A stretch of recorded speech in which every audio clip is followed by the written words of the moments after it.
Greetings every one. இன்னைக்கு நம்ம டிவோஷனில் பார்க்கக்கூடிய ஒரு தீம் என்னன்னு கேட்டிங்கன்னா போராட்டம். குட் ஃப்ரைடே வருது, அதை குறித்து நான் சிந்திச்சுட்டு இருக்கேன். நான் யோவான் 18வது அதிகாரத்தில் அந்த கெத்செமனே தோட்டத்தில் இயேசு கிறிஸ்து சீமோன் கிட்ட பேசுவார். அது 18வது அதிகாரம் 10வது வசனம். அப்பொழுது சீமோன் பேதுரு தன்னிடத்தில் இருந்த பட்டயத்தை உருவி பிரதான ஆசாரியனுடைய வேலைக்காரரின் வலது காதை வெட்டினான். அந்த வேலைக்காரனுக்கு மஸ்குஸ் என்று பெயர். அதுக்கப்புறம் ஒரு இயேசு கிறிஸ்து சொல்லுவாரு, பேதுருவை நோக்கி உன் பட்டயத்தை உரையிலே போடு அப்படின்னு சொல்லுவார். ஸோ அப்போ அவர் என்ன சொல்ல வர்றாருன்னு கேட்டிங்கன்னா, போராட்டம் இந்த மாதிரியான போராட்டம் கிடையாது அப்படின்னு சொல்ல வர்றாரு. ஸோ அதே அதிகாரத்தில் அவர் பிலாத்துக்கு முன்னாடி நிற்கும் பொழுது இயேசு கிறிஸ்து அவனுக்கு பிரதியுத்தரமாக என்ன சொல்றாருன்னா, என்னுடைய ராஜ்யம் இவ்வுலகத்திற்குரியதல்ல. என்னுடைய ராஜ்யம் இவ்வுலகத்திற்குரியதானால் நான் யூதரிடத்தில் ஒப்புக்கூடாதபடிக்கு என் ஊழியக்காரர்கள் போராடி இருப்பார்களே அப்படிம்பாரு.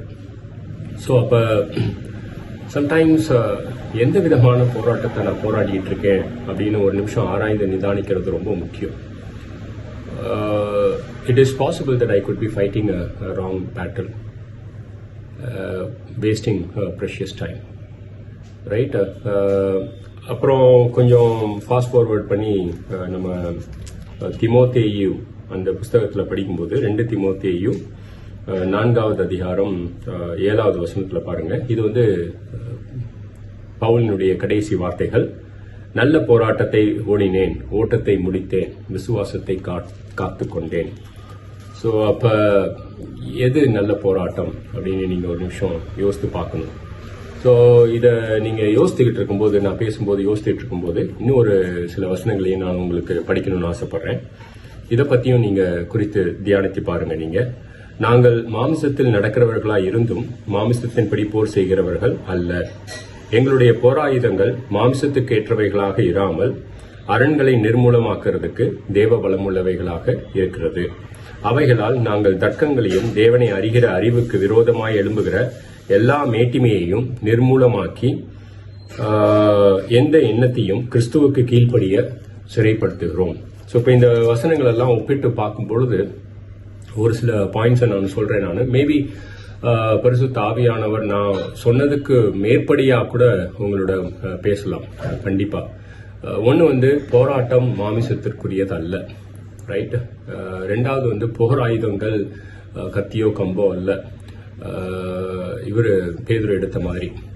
ஸோ இயேசு கிறிஸ்து பிலாத்துட்ட சொல்லும்போது இந்த நம்மளுடைய ராஜ்யம் இவ்வுலகத்திற்குரியது அல்ல.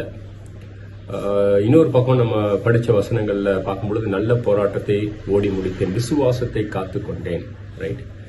ஸோ அதை பத்தி யோசித்து பாருங்க. அதுக்கப்புறம் எண்ணங்களையும் தர்க்கங்களையும் கிறிஸ்துவுக்கு கீழாக சிறைப்படுத்தினேன்.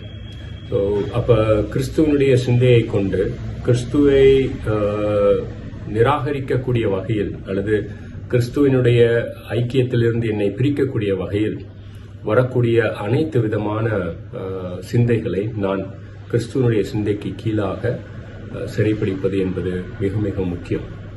So I want to ask you, what kind of a battle that you are struggling or battling with, right? So Bible அடிக்கடி சொல்லுவாங்கல்ல, the battle is the Lord's அப்படிம்பாங்க, right? So யுத்தம் கர்த்தருடையது, ரைட்?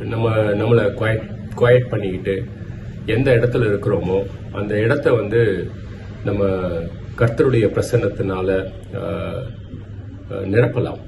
கர்த்தரை குறித்து சிந்திக்கலாம். எதை குறித்து நம்ம ரொம்ப ஸ்ட்ரகிளா இருக்கிறோமோ அதை கர்த்தர்கிட்ட எடுத்துட்டு போகலாம். எந்த எண்ணங்கள் கிறிஸ்துவை விட கிறிஸ்துவுக்கு மேலாக இருக்கிறதோ அந்த எண்ணங்களை கிறிஸ்துவுக்கு கீழாக சிறைப்பிடிக்கலாம். ஃபார் எக்ஸாம்பிள், இந்த ஒரு பர்டிகுலர் காரியம் முடியாது, இது ரொம்ப கஷ்டமான காரியம் அப்படின்னு நான் நினைச்சிட்டு இருந்தேன்னா, இயேசு கிறிஸ்து சொன்னதை யோசித்து பாருங்க. நீங்க மனுஷனால் முடியாதது கர்த்தரால் ஆகும் அப்படின்னாரு. ஸோ அப்ப முடியாது அப்படின்ற சிந்தையை நான் கர்த்தருக்கு கீழே கொண்டு வரேன், அவருடைய உயிர்த்தெழுதலின் வல்லமைக்கு கீழே கொண்டு வரேன் நான், ரைட்? இந்த மாதிரியான விதத்துல தான் வந்து நம்மளுடைய போராட்டம் இருக்கு.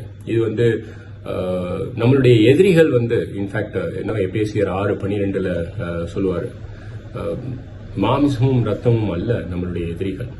ரைட்? உண்மையான எதிரி வந்து இது சூழ்நிலைக்கு பின்னாடி மறைந்திருக்கக்கூடிய ஒரு நபர். உண்மையான எதிரி வந்து மனுஷங்களுக்கு பின்னாடி மறைந்திருக்கக்கூடிய ஒரு நபர். ஸோ அது ஒரு பாயிண்ட். கொலியாத்தல்ல எதிரி, கொலியாத்துக்கு பின்னாடி யார் இருக்கிறா அப்படின்றது. ரெண்டாவது, போராட்டம் வந்து எனக்கும் கொலியாத்துக்கும் அல்ல, கொலியாத்துக்கு பின்னாடி இருக்கக்கூடிய அந்த எதிரிக்கும் கர்த்தருக்கும் இடைப்பட்ட போராட்டம். ஸோ இந்த விஷயங்களை குறித்து நீங்க தியானிக்கணும்ன்றது என்னுடைய request. And thank you so much for meeting you in the devotion. God bless you. Take care.